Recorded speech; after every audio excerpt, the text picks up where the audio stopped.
বন্ধুরা, আজকের এই ভিডিওতে আমরা এক্সপ্লেন করতে চলেছি ক্যারাটে কিড লেজেন্ড মুভিটিকে। এই মুভিটি রিলিজ হয়েছে সাল 2025-এর মধ্যে, কিন্তু এই মুভিটির যে প্রথম পার্টটি এসেছিল, যেটি এই মুভির সাথে পুরোপুরি ভাবে রিলেটেবল ছিল, সেটি এসেছিল আজ থেকে 40 বছর আগে। অর্থাৎ এই মুভিটি রিলিজ হয়েছিল সাল 1985-র মধ্যে। চলুন বন্ধুরা, এবার এই মুভির কাহিনীকে শুরু করা যাক। মুভির শুরুতে আমরা সাল 1986-র জাপানের ওকিনামা শহরকে দেখতে পাই, যেখানে আমরা এই সময়ের মধ্যে পুরনো movie main lead hero mister মিয়াগিকে দেখতে পাই, যেখানে তার সাথে দেখা করার জন্য ড্যানিয়েল লারুসো এসে যায় এবং সে এখানে এসেছিল একটি ফাইটিং কম্পিটিশনকে জেতার জন্য, যার সাহায্যে সে নিজের গার্লফ্রেন্ডকেও পেয়ে যেতে পারত। মিস্টার মিয়াগি তাকে বলতে থাকে, আমি তোমাকে মিয়াগি ক্যারাটে শেখাতে চলেছি, কিন্তু এর আগে তোমাকে এর বেসিক এবং তার ইতিহাসকে জানতে হবে। এরপরে কাহিনী আবার একটি ফ্ল্যাশব্যাকের মধ্যে এসে যায়, যেখানে আমাদেরকে এটি বলা হতে থাকে মিস্টার মিয়াগির 4টি পূর্বপুরুষ যারা পৌঁছে যায় বেজিং চায়নার মধ্যে, এবং ওখান থেকে তারা শিখে যায় ক্যারাটে। যেহেতু সে নিজেও একটি মিয়াগি ছিল, এই জন্যই তার মধ্যে একটি ভিন্ন ধরনের কলাও ছিল। এই জন্যই ওটির কম্বিনেশনে তৈরি হয়ে যায় মিয়াগি ক্যারাটে। এই ক্যারাটের পদ্ধতিকেই সে ওকিনামা শহরের মধ্যে নিয়ে আসে এবং ধীরে ধীরে সে এই ক্যারাটেকেই নিজেদের ছেলে মেয়েদেরকেও শেখাতে শুরু করে। এখান থেকে একটি কাজ দুটি শেখার কনসেপ্টও শুরু হয়ে যায়। এরপরে মুভির কাহিনী বর্তমান সময়ের মধ্যে এসে যায়। এখানে আমরা বেজিং এর চায়না শহরকে দেখতে পাই। সব থেকে প্রথমে আমরা এখানে একটি কম্ফু স্কুলকে দেখতে পাই, যাকে চালিয়ে যাচ্ছিল মিস্টার হাং, এবং ওই লোকটাই ছিল জ্যাকি চ্যান। অনেকগুলোই বাচ্চা নিজ নিজ প্র্যাকটিসকে কন্টিনিউ করছিল, কিন্তু তখনই ওই জায়গার মধ্যে একটি ডক্টরের এন্ট্রি হয়ে যায়, যার নাম ছিল মিসেস ফং, এবং তার ছেলে লি ফং এনার স্কুলের মধ্যেই কম্ফুকে শিখত, যেটিকে সে একটু মাত্র পছন্দ করত না। এখানে মিস্টার হাং তাকে বোঝাতে থাকে, আপনার ছেলে খুবই পারদর্শী, এই জন্য সে অনেক আগে যেতে পারবে, এবং কুম্পুই হলো সেই টেকনিক যার সাহায্যে মানুষরা নিজের মানব জীবনকে কন্টিনিউ করতে পারে। দরকার নেই এই ক্যারাটেকে শেখার পর আমরা শুধুমাত্র লড়াইকেই করব। কিন্তু এখানে ডক্টর ফং বলতে থাকে, যখন লড়াইকে করার জন্য প্রস্তুতি নেওয়া হবে, তখন এক না একদিন লড়াইকে তো করতেই হবে। তুমি তাড়াতাড়ি আমাকে বলে দাও আমার ছেলে কোথায় রয়েছে। এরপরে ফং এই জায়গার মধ্যে দৌড়ে দৌড়ে এসে যায়। সে বলতে থাকে, আপনার এই জায়গার মধ্যে আসার দরকার ছিল না, এবং সে বলে, আপনি এখানে এসেছেনই বা কেন? যার উত্তরে তার মা বলতে থাকে, তুমি তো খুব ভালোভাবেই জানো তোমার ভাইয়ের সাথে কি ঘটেছে, এরপরেও কি তুমি এই জায়গার মধ্যে আসতে চাও? এই জন্য আমরা এই শহরকে ছেড়ে চলে যাচ্ছি। এরপরে মুভির কাহিনী ক্যালিফোর্নিয়ার মধ্যে শিফট হয়ে যায়। এখানে তারা নিজেদের জীবনকে আবার নতুন ভাবে স্টার্ট করতে চলেছিল। এখানে আমরা তার ভাই ও ফংকেও দেখতে পাই। বেসিক্যালি একটি ক্যারাটে কম্পিটিশনের মধ্যে যখন সে জিতে গিয়েছিল, তখন তাকে হারানোর জন্য পরে আবার একটি লড়াই হয়, যে লড়াইয়ের মধ্যে ও ফং মারা যায়, এবং এই কারণেই তার মা তার নিজের দ্বিতীয় ছেলেকে হারাতে চাইছিল না। এই জন্য সে বেজিং থেকে ডাইরেক্ট ক্যালিফোর্নিয়ার মধ্যে এসে যায়। যেহেতু ওটি একটি নতুন ঘর ছিল, এই জন্যই ওখানে খাওয়ার অতটাও বেশি জিনিসপত্র ছিল না। এই জন্যই ফং পাশের মধ্যে থাকা একটি পিজা শপের মধ্যে পৌঁছে গিয়ে জিজ্ঞাসা করতে থাকে, এই জায়গার মধ্যে কি স্টাফ ক্রাস্ট রয়েছে? কিন্তু ওখানের মধ্যে থাকা দুটো লোকই তার মজাক উড়াতে থাকে। তারা বলতে থাকে, এটি হলো একটি পিজা শপ, তুমি যদি কোনো ধরনের পিজাকে চাও তাহলে তুমি এটিকে পেয়ে যাবে। এরপরে ওই জায়গার মধ্যে মিয়া এসে যায়, যে বলতে থাকে তাদের দোকানের মধ্যে স্টাফ ক্রাস্ট তো নেই, এবং তুমি কোন জায়গা থেকে বিলংস করো? এর উত্তরে ফং বলতে থাকে, আমি এখনই জাপান থেকে এই জায়গার মধ্যে শিফট হয়েছি। এরপরে তাদের মধ্যে কিছুটা পরিমাণে কথা শুরু হয়ে যায়। এরপরে ফং ওই সব থেকে পিজাকে নিয়ে চলে আসে। এরপরে মুভির সিন পরের দিনে শিফট হয়ে যায়, যেখানে ফং এর মা, যে আসলে একটি ডক্টর ছিল, সে নিজের কাজের জন্য হসপিটালের দিকে যেতে শুরু করে। অন্যদিকে ফং এর আজকে স্কুলের মধ্যে প্রথম দিন ছিল। এখানে আমাদেরকে ক্যালিফোর্নিয়াও দেখানো হয়। এখানে আমাদেরকে বোঝানো হতে থাকে এখানের কালচার এবং রাস্তা কতটা পরিষ্কার হয়ে থাকে। সে স্কুলের মধ্যে এসে যাওয়ার পরে সে নিজের ম্যাডাম মর্গানের সাথে দেখা করে, যে তাকে বলতে থাকে, আমি তোমার ব্যাপারে জানি, তুমি কম্ফুকে জানো বলে, কিন্তু এখানের বাচ্চাদের উপর তুমি ওটিকে ট্রাই করো না। এখানে ফং এটিকেও জানতে পেরে যায় যে তার সাথে আগের দিন মিয়ার সাথে যে দেখা হয়েছিল, সেও এই স্কুলের মধ্যেই পড়াশোনা করে, এবং যখন তাদের স্কুল ছুটি হয়ে যায়, তখন মিয়া কতগুলো জিনিসকে নিয়ে ওখান থেকে চলে যেতে শুরু করে। কিন্তু তখনই হঠাৎ করে তার সমস্ত জিনিসপত্রই পড়ে যায়। ফং ওখানে এসে গিয়ে তার সাহায্য করতে থাকে এবং তাদের বন্ধুত্ব আরো বেশি আগিয়ে যেতে থাকে। রাস্তার মধ্যে যেতে যেতে তারা দুজনেই যখন একে অপরের সাথে কথা বলছিল, তখনই ফং ওখানের মধ্যে একটি ক্যারাটে স্কুলকে দেখতে পায়, যেটিকে ফং ওখানে দাঁড়িয়ে সবকিছুকে দেখতে শুরু করে। কিন্তু মিয়া তাকে এই কাজটিকে করার জন্য মানা করে দেয়। সে এটিকেও বলে যে এখানে ছেলেদের থেকে সে যেন দূরে থাকে এবং ওই ছেলেটির নাম হলো কর্নার। এমনকি সে একটা সময়ের মধ্যে আমার বয়ফ্রেন্ড ছিল, কিন্তু এই ক্যারাটে স্কুলের ওনারের কাছ থেকে আমার বাবা অনেকটা টাকাকে ধার নিয়ে নিয়েছিল। এই জন্য এখানের লোকেরা অনেকবারই আমার বাবার কাছে এসে গিয়ে বাবাকে ধমকাতে থাকে। এই জন্য আমরা তাদের সাথে কথা বলি না। অন্যদিকে ক্যারাটে স্কুলের মধ্যে থাকা কর্নার নিজের এক্স গার্লফ্রেন্ড মিয়ার সাথে অন্য একটি ছেলেকে দেখে খুবই রেগে যেতে থাকে। আসলে সে ফং এর উপর রেগে যেতে থাকে। এই জন্যই সে নিজের টিমমেটকেই খুবই খারাপ ভাবে মারতে থাকে। এরপরে সিন শিফট হয়ে যায় পরের দিনের মধ্যে, যেখানে মিয়া নিজের জন্য কয়েকটি ইলেকট্রনিক জিনিসপত্রকে কিনতে গিয়েছিল। এই জন্য সে একটি চাইনিজ শপের মধ্যেই পৌঁছে যায়। ফং অতি সহজেই চাইনিজ এবং জাপানিজ ল্যাঙ্গুয়েজকে বলতে পারত। এই জন্য মিয়া ওই জায়গার মধ্যে কিছুটা ডিসকাউন্ট পেয়ে যায়। এরপরে ফং তাকে বলতে থাকে, আমি তোমার অনেকটা টাকাকেই বাঁচিয়ে দিয়েছি, জন্য তুমি আমাকে এই জায়গার মধ্যে কিছুটা ডিসকাউন্ট দেবে। এই জন্য তুমি আজকের মধ্যেই আমাকে ক্যালিফোর্নিয়া শহরকে ঘোরাবে। এর পরের দিনই তারা দুজনে মিলে ক্যালিফোর্নিয়া শহরকে ঘোরার জন্য বেরিয়ে পড়ে। কিন্তু যখনই তারা নিজের স্কুটিকে চালু করে দেয়, তখনই ওই স্কুটির মধ্যে কিছুটা ডিস্টার্ব এসে যায়। এই জন্যই মাঝ রাস্তার মধ্যে নিজেদের ওই ছোট স্কুটিকেই ট্রেনের মধ্যে ঢুকিয়ে চলে যেতে হয়। কিন্তু ওই ট্রেনের মধ্যেই তাদের দেখা হয়ে যায় কর্নারের সাথে। কর্নার যে ফংকে দেখে আগে থেকে খুবই রেগেছিল, কারণ সে তার এক্স এর সাথে ঘোরাফেরা করছিল। এরপরে সে এখান থেকে যেতে যেতে ফং এর উপর খুবই একটি শক্তিশালী পাঞ্চ মেরে দেয়, যার ফলে ফং এর চোখ পুরোপুরি ভাবেই কালো হয়ে যায়। এরপরে মিয়া ফংকে নিজের বাবার শপের মধ্যে নিয়ে যায়, যার নাম ছিল মিস্টার ভিক্টর। এখানে মিস্টার ভিক্টর বলতে থাকে যে তোমাকে মেরেছে সে খুবই ভালোভাবেই জানে কোথায় পাঞ্চ মারতে হয়। এই জন্য আমি তোমার চোখের মধ্যে কিছু ডেন্ডিন পেন্টিং কে বানিয়ে দিই, যাতে তোমার চোখ 2 দিনের মধ্যেই ঠিক হয়ে যেতে পারে। এবং সে তাকে পরবর্তী সময়ের মধ্যে তার সাথে লড়াই করার জন্য মানা করে দেয়। এর উত্তরে ফং তাকে জিজ্ঞাসা করতে থাকে, আপনি লড়াইয়ের সম্বন্ধে এতটা কি করে জানেন? যার উত্তরে ভিক্টর বলতে থাকে, আমি একটি সময়ের মধ্যে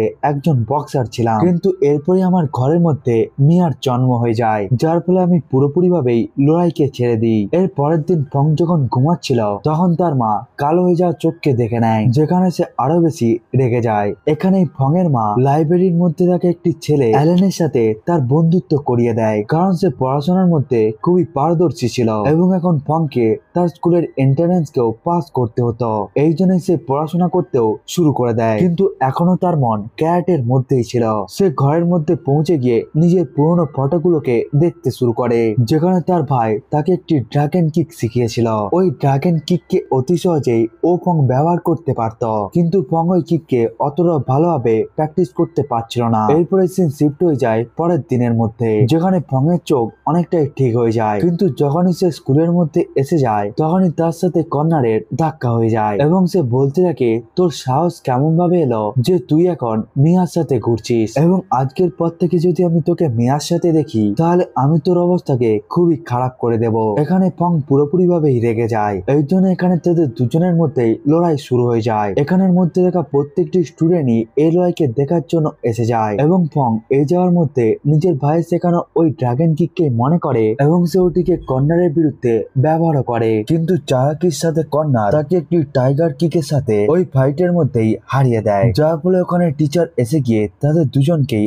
আলাদা করে দেয়। রাস্তার আগে যেতে যেতে ফং আরো অনেকগুলো পোস্টারকে দেখতে পায় এবং সে বুঝতে পেরে যায় কর্নার ফাইটিং এর মধ্যে খুবই জনপ্রিয় এবং সে শহরের মধ্যে 5 বার এই ক্যারাটে ফাইটকে জিতেও গিয়েছে এবং যে ওই ফাইটকে জিতে যায় তাকে খুবই বেশি একটি টাকাকেও দেওয়া হয়। কিন্তু ফংকে আগে থেকেই লড়াই করার জন্য মানা করে দেওয়া হয়েছিল। এই জন্য সে নিজের জানালার কাছে পৌঁছে গিয়ে সবকিছুকে দেখতে শুরু করে। এরপরে সে মিয়ার খারাপ হয়ে যাওয়া স্কুটিকে দেখতে পায়, যেটিকে সে ঠিক করার জন্য নিচে চলে আসে। কিন্তু তখনই ভিক্টরের কাছে অনেকগুলোই গুন্ডা এসে যায় তার কাছ থেকে টাকাকে আদায় করার জন্য। এখানেই ভিক্টর যতটা পরিমাণে লড়াই করতে পারার সে তো লড়াইকে করে নেয়, কিন্তু ওখানে লোকের সংখ্যা অনেক বেশি ছিল। এই জন্যই ফংকে ওই জায়গার মধ্যে লড়াই করার জন্য আসতেই হয়। ফং নিজের কম্পু স্কিলকে ব্যবহার করে ওখানের মধ্যে রাখা সমস্ত গুন্ডাকেই মারতে থাকে। এরপরে তারা দুজনে মিলে শান্তির সাথে শপের মধ্যে ঢুকে যায়। ভিক্টর এখানে ফংকে জিজ্ঞাসা করতে থাকে, তুমি কেমন ভাবে এতটা ভালো কম্পুকে করতে পারো? তুমি তো ওই সমস্ত গুন্ডাগুলোকেই মেরে হারিয়ে দিয়েছো। যার উত্তরে ফং বলতে থাকে, হ্যাঁ, আমি আগে কম্পু ক্লাসের মধ্যেই পড়াশোনা করতাম এবং আমার স্যার মিস্টার হাঙি আমাকে এই সমস্ত পদ্ধতিগুলোকে শিখিয়েছে। এরপরে ভিক্টর তাকে বলতে থাকে, তুমি কি আমাকে ওই সমস্ত কম্পুগুলোকে শেখাতে পারো? কারণ খুব কম সময়ের মধ্যেই একটি রেসলিং কম্পিটিশন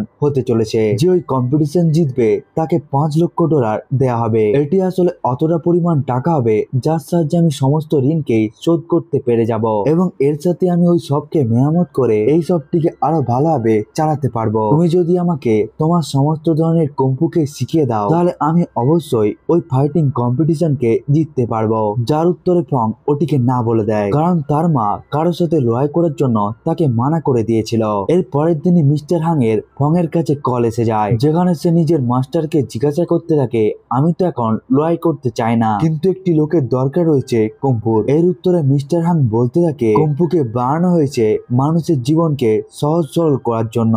তোমাকে তো আসলে লড়াই করার জন্য মানা করা হয়েছে, কিন্তু তোমাকে তো শেখানোর জন্য মানা করা হয়নি। এই জন্যই তুমি তাকে ট্রেনিং দেওয়া শুরু করে দাও। এরপরে ফং পৌঁছে যায় মিস্টার ভিক্টরের কাছে। এরপরে সে তাকে ট্রেনিং দেওয়া শুরু করে দেয়, যেখানে ভিক্টরের কাছে নিজের বক্সিং স্কিল ছিল এবং ওখানেই ফং এর সমস্ত ধরনের স্কিল তাকে আরো বেশি ফাস্ট বানিয়ে দেয়। ভিক্টর সমস্ত জিনিসকে খুব ভালোভাবে শিখতে শুরু করে দেয়। ফং ভিক্টরকে সমস্ত জিনিসই শেখাতে শুরু করে। সে ভিক্টরকে পিজা বানানোর মধ্যেও কম্পু শেখাতে শুরু করে। কখনো কখনো প্র্যাকটিস চলছিল ওই শপের পেছনের দিকে, আবার কখনো কখনো প্র্যাকটিস চলছিল রেলওয়ে স্টেশনের মধ্যে। এমনভাবেই তাদের ট্রেনিং চলতে থাকে এবং এখন ফং পিজা শপের মধ্যে তাদেরকে সাহায্য করতে শুরু করে। মিয়া এই সমস্ত ব্যাপারগুলোকে দেখে খুবই খুশি তো ছিল, কিন্তু সে নিজের বাবাকে নিয়ে অনেকটা চিন্তার মধ্যেও ছিল, কারণ তার বাবা গত 15 বছর ধরে কোন রকম লড়াইকেই করেনি। এর উত্তরে ভিক্টর তার মেয়েকে বলতে থাকে, আমি যদি ওই লড়াইকে হেরে যাই তাহলে বড়জন আমার দুটো দাঁত ভেঙে যাবে, কিন্তু যদি আমি ওই লড়াইকে জিতে চাই তাহলে আমি নিজের সমস্ত ঋণকে শোধ করে এই সবকে ভালোভাবে চালাতে পারবো। ওই কথাকে শোনার পর মিয়া ওই কথাকে শুনে রাজি হয়ে যায়। অন্যদিকে অ্যালেন পিজা শপের মধ্যেই ফনকে সমস্ত ধরনের পড়াশোনা করাতে থাকে এবং এখন তাদের মেনুর মধ্যে আরো অনেকগুলো জিনিস অ্যাড হয়ে গিয়েছিল। এমন ভাবেই দিন আগে যেতে শুরু হয়ে যায় এবং একটি মেলার জন্য ফং মিয়াকে ডেকে নেয়, কিন্তু মিয়া যখন ওই জায়গার মধ্যে পৌঁছে যায় তখন সে আগে থেকেই কর্নারের সাথে ছিল। এরপরে ফং যখন তাদের দুজনকে একে অপরের সাথে কথা বলতে দেখতে পায় তখন সে মনে করতে থাকে, এখানে হয়তো সে তাকে ভালোবাসে না, এই জন্য হয়তো আমি তাকে ভালোবাসি তাকে হয়তো এটি বলতেই পারবো না। কিন্তু এরপরে আমরা জানতে পারি যে মিয়া কখনোই কর্নারকে ভালোবাসতো না। হঠাৎ করে আসলে তার সাথে মেলার মধ্যে দেখা হয়ে যায়, এই জন্য তাকে বাধ্য হয়ে তার সাথে কথা বলতে হয়। এই কথাকেই সে ফংকে পেছনের দিকে গিয়ে বলতে থাকে, কিন্তু তখনই ভিক্টর তাদের দুজনকেই একে অপরের সাথে কিস করতে দেখে নেয় এবং আজকের দিনে ভিক্টরের কম্পিটিশন শুরু হয়ে যায়। এরপরে ভিক্টরের লড়াই শুরু হয়ে যায়। এখানে ভিক্টর নিজের ফুল পাওয়ারকে ব্যবহার করে খুবই ভালো একটি ফাইট করতে শুরু করে দেয়, কিন্তু অনেকটা সময়ের গ্যাপ এসে যাওয়ার জন্য ভিক্টরের মধ্যে এখনো অতটা পাওয়ার ছিল না যার সাহায্যে সে ওই কম্পিটিশনকে জিততে পারত। সামনের থাকা অপোনেন্টটি ভিক্টরকে খুবই ভালো টক্কর দিতে থাকে। এরপরে অপোনেন্টটি ভিক্টরকে এতটাই খারাপ ভাবে মারে যে যার ফলে ভিক্টর ওই জায়গার মধ্যেই পড়ে যায়। এরপরে ভিক্টরকে এমার্জেন্সির মধ্যে নিয়ে যাওয়া হয়। এখানে মিয়া জোরে জোরে চেল্লিয়ে ফংকে বলতে থাকে, তোমার ধ্যান কোন দিকে, তুমি তাড়াতাড়ি হসপিটালের মধ্যে চলো, আমার আসলে এই জায়গার মধ্যে তোমার খুবই বেশি সাহায্যের দরকার। কিন্তু ফং তো ওই জায়গার মধ্যে পুরোপুরি ভাবে জ্ঞান হারা হয়ে গিয়েছিল। সে নিজের পাস্টের মেমোরিকে মনে করতে শুরু করে। এখানে আমাদেরকে একটি ফ্ল্যাশব্যাককে দেখানো হয়। ফং এবং তার ভাই যখন একটি কম্পিটিশনকে জিতে গিয়ে বাইরে বেরিয়ে আসছিল তখনই কয়েকটা গুন্ড তাদের উপরে অ্যাটাক করে দেওয়ার জন্য তার ভাইকেও হসপিটালাইজ হতে হয়। এই কথাকে মনে করতে করতে ফং এটিকে বুঝতে পেরে যায় যে সে আজকের পর থেকে কাউকেও ফাইট শেখাবে না, এমনকি সে কারোর সাথে লড়াইও করবে না। এমনটা অনেকদিন ধরেই চলতে থাকে, যেখানে মিস্টার হাং তাকে অনেকবারই কল করে, কিন্তু ফং মিস্টার হাং এর কোন রকম কলের জবাব দেয়নি। এই জন্যই মিস্টার হাংকে সোজাসুজি ক্যালিফোর্নিয়ার মধ্যে এসে যেতে হয়। এরপরে তাদের মধ্যে ওই জায়গার মধ্যে খুবই ভালো একটি ফাইট হতে থাকে, কিন্তু এই ফাইটের মধ্যে পুরোপুরি ভাবেই কমেডি ছিল, যেখানে মিস্টার হাং বলতে থাকে, খুবই ভালো, তুমি এখনো পর্যন্ত কম্পুকে ভুলোনি। এখন তো রাত হয়ে গিয়েছিল, এই জন্যই ফং এর মাও এই জায়গার মধ্যে এসে যায়। এখানেই তাদের মধ্যে একে অপরের সাথে কথা হতে শুরু হয়। পুরোনো ট্রেডিশনালের মতোই তারা একে অপরের সাথে বসে খাওয়া দাওয়া করছিল। এর পরের দিনই মিস্টার হাং ভিক্টরের সাথে দেখা করার জন্য এসে যায় এবং সে জিজ্ঞাসা করতে থাকে তোমার এমন অবস্থা কেমন ভাবে ঘটেছে, যেখানে ভিক্টর বলতে থাকে ওই লোকগুলো আসলে কোন রকম নর্মাল রেসলিং কে ব্যবহার করছিল না, তারা সমস্ত ধরনের ক্যারাটেকেও ব্যবহার করছিল। এই জন্যই তারা দুটো জিনিসকে ব্যবহার করার জন্য আমার এমন অবস্থা হয়ে গিয়েছে। এখানে মিস্টার হাং খুবই বেশি রেগে যায়। এই জন্য সে তাদের কাছ থেকে রিভেঞ্জ কেনার জন্য ফ্যাংকে লয়ের মধ্যে প্রস্তুত করার জন্য তৈরি হচ্ছিল। কিন্তু ফং তো এখনো পর্যন্ত অতটাও তৈরি ছিল না যেখানে সে ক্যারাটে কিং এর সাথে লড়াই করে জিততে পারত।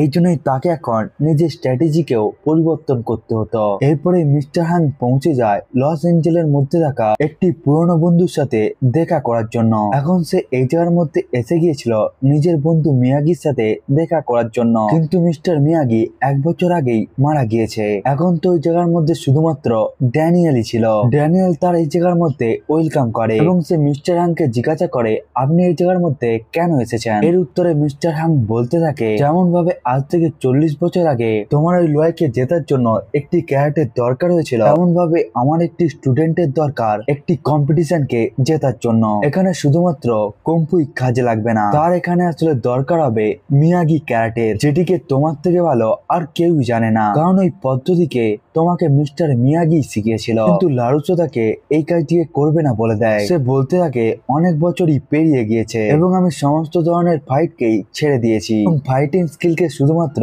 ডিফেন্সের জন্যই ব্যবহার করা উচিত, কাউকেও কোন রকম নিচু দেখানোর জন্য ক্যারাটে ইউজ করা উচিত নয়। কিন্তু এখানে মিস্টার হাং বলতে থাকে মিয়াগি ক্যারাটাকে আরো বেশি আগিয়ে নিয়ে যাওয়ার জন্য জ্ঞানকেও স্প্রেড করার জন্য খুবই বেশি জরুরি। মিয়াগি হলো এমন একটি ইতিহাস যেটিকে বাচ্চাদের সাহায্যে আগিয়ে নিয়ে যেতে হবে এবং এটি হলো সেই সুযোগ যার সাহায্যে আমরা মিয়াগি ক্যারাটাকে আগিয়ে নিয়ে যেতে পারবো। মিস্টার হাং লারুটোকে বলে দেয় আমি তোমার জন্য অপেক্ষা করব ক্যালিফোর্নিয়ার মধ্যে। কিন্তু এখানে বড় ব্যাপার হলো এই যে ক্যালিফোর্নিয়ার মধ্যে কোন ধরনের কম্পুকে শেখানোর জন্য তাদের কাছে কোনো ট্রেনিং এর জায়গা ছিল না, কিন্তু তখনই তাদেরকে সাহায্য করে অ্যালেন। এরপরেই তারা সবাই মিলে পৌঁছে যায় অ্যালেনের ঘরের ছাদের উপর, যেখানে তারা ক্যারাটাকে প্র্যাকটিস করতে চলেছিল। এরপরে মিস্টার হাং যখন ফংকে ক্যারাটে শেখাতে শুরু করে দেয় তখন ধীরে ধীরে ফং এর অবস্থা খারাপ হয়ে যেতে শুরু হয়ে যায়। কিন্তু এতটা বেশি পরিমাণে ট্রেনিং কে করার পরেও তারা মিয়াগি ক্যারাটাকে শিখতে পারছিল না। কিন্তু তখনই তাদেরকে সাহায্য করার জন্য ওই জায়গার মধ্যে ড্যানিয়েল লারুসো পৌঁছে যায়। এখানেই ফং